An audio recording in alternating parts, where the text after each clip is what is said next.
Today on Inside Utah Politics, medical marijuana in Utah. We're checking in with the group behind the ballot initiative to get the latest on the campaign and efforts to derail it.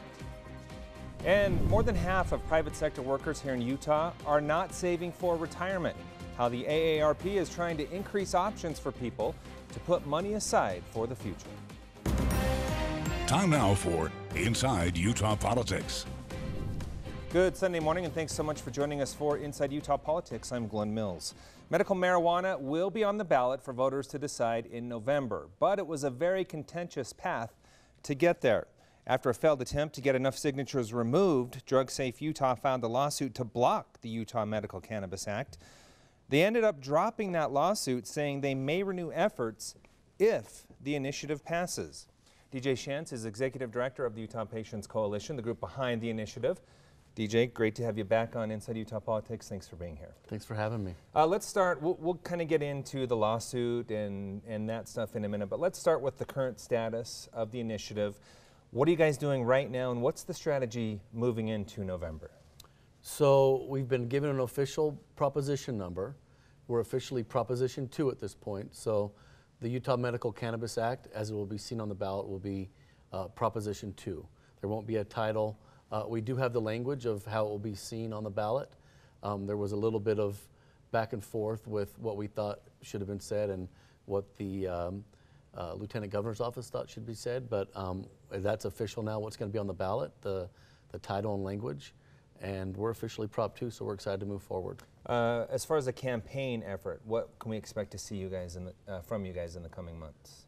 You know, not to give up our secret sauce, but we're largely not going to do anything different than we've done this whole time, which is continue to highlight patients. You know, from the very beginning, this has been about patients, and we're going to continue to highlight those patient stories.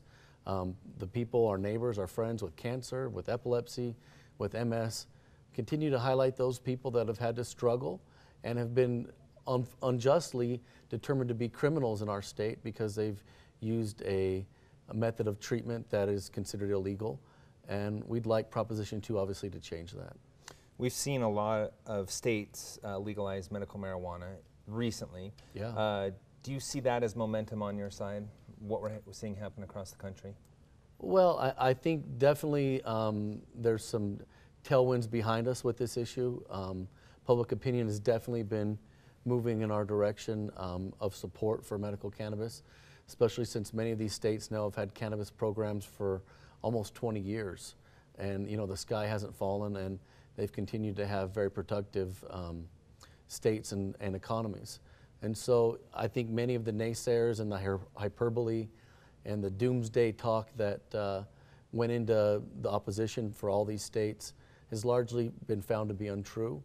And I think people have recognized that. Let's talk more about that, because recent polls have come out and certainly indicating that this ballot initiative has a really good chance in November.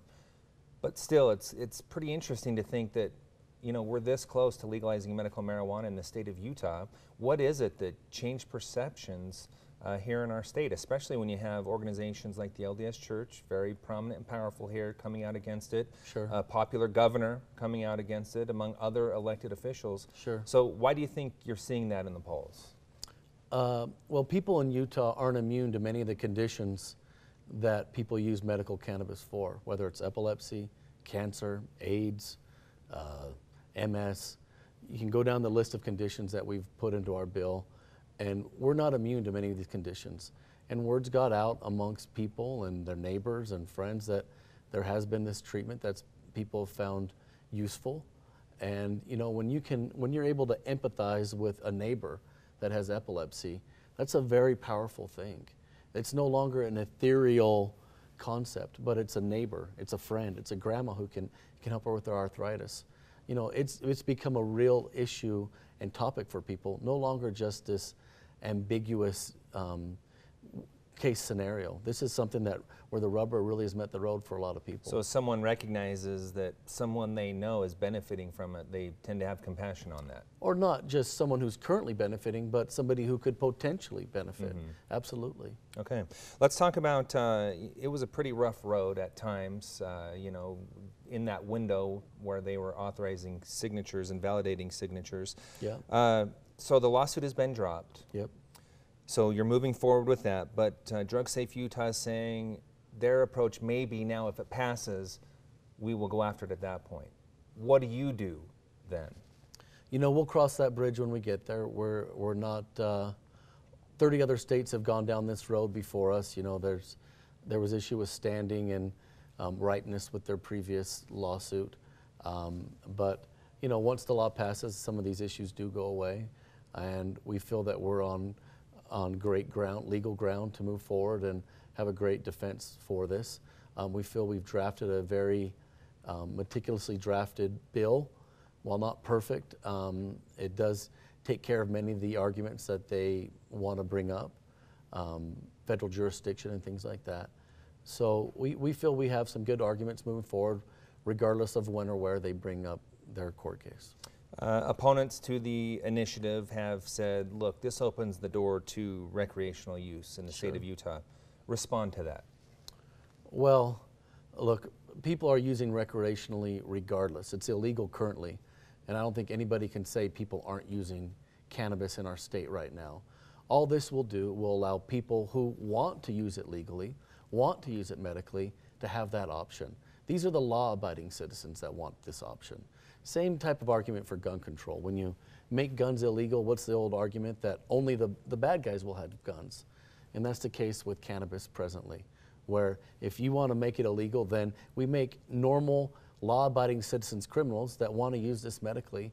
And we don't think that's the case. We think that these people that are using this for AIDS, cancer, MS, epilepsy, etc., are patients and they're not criminals. I was in Colorado when they legalized medical cannabis there, and they had a lot of issues with, you know, addressing things after the fact. Sure. Kind of the standing joke was you could go to the doctor with a hangnail and come out with a prescription for medical marijuana. Will that be the case here in Utah, or talk about how this initiative, you know, is trying to get in front of that and addressing those issues beforehand? Sure. And luckily we've been able to use many states that have already implemented medical programs as kind of a guide to how we wanted to do it or how we didn't want to do it. So currently there's a very specific list of conditions, hangnails not included, of what would qualify for a medical card. You have to meet with the doctor. No one single doctor can prescribe more than 20% of his clientele can be cannabis card holders. And so we felt we didn't want to have Dr. Feelgood on the corner. We wanted to make this a legitimate doctor-patient scenario. We wanted to make it a very clear and precise and serious list of conditions, not just hangnail. This has been rated by the Americans for Safe Access as the most conservatively written medical cannabis bill in the country. So, you know, we talk about the Utah way of doing things. We feel that we did a good job of really drafting what we consider the Utah way of doing medical cannabis here. All right, we haven't seen a lot of campaigning come out against it at this point. Sure. Are you anticipating some of that happening between now and November? You know, I don't have a crystal ball on what the opposition is going to do. I'm sure that there will be some opposition. You know, as the saying goes, there's opposition in all things, and I don't see medical cannabis being immune from that. I think that there will be opposition, and I think we need to be on our A game to make sure this passes with a overwhelming majority. Well, we know one thing is for sure, and that is it will be in the hands of Utah voters. It's been up at the legislature for several years now, so it'll be interesting to watch how it happens coming down the stretch. As always, appreciate your time. Thanks so much for being here. Thanks, Glenn. Still to come, state leaders and the Salt Lake City Council move forward on the controversial inland port without Mayor Jackie Biskupski. Our panel will weigh in on the mayor's silent approach. But first, we're checking in with the AARP to find out what they are working on to help Utahns prepare for the golden years.